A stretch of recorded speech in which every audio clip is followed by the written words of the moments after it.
கர்த்தருடைய நாமத்துக்கு மகிமையுண்டாவதாக. இன்றைய வார்த்தை சங்கீதம் 46:11.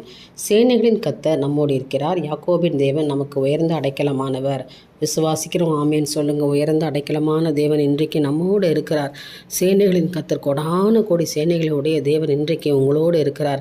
உங்களை கைவிடவே மாட்டார். அவர் யாக்கோபின் தேவன் மாத்திரமல்ல, இன்றைக்கு உங்கள் தேவனாக இருக்கிறார். நம்பிக்கையோடு இந்த நாளை துவங்குங்க. ஹல்லேலூயா. நிச்சயமாய் கர்த்தருடைய கரம் இன்றைக்கு உங்களை நடத்துகிறதா இருக்குது. அவர் உங்களோடு இருக்கிறார் என்று சொல்லி நம்புங்க. இன்றைய தினம் கர்த்தர் எனக்கு ஜெயத்தை கொடுப்பார். இன்றைய நாள் எனக்கு ஒரு ரட்சிப்பு உண்டாயிருக்கும்.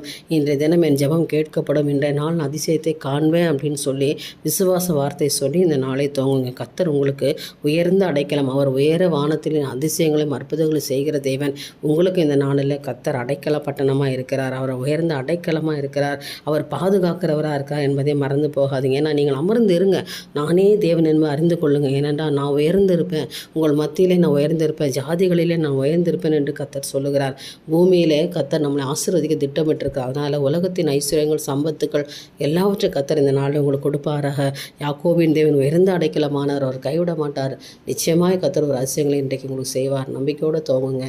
என் தேவனுக்கே மகிமை உண்டாகட்டும். ஆமேன்.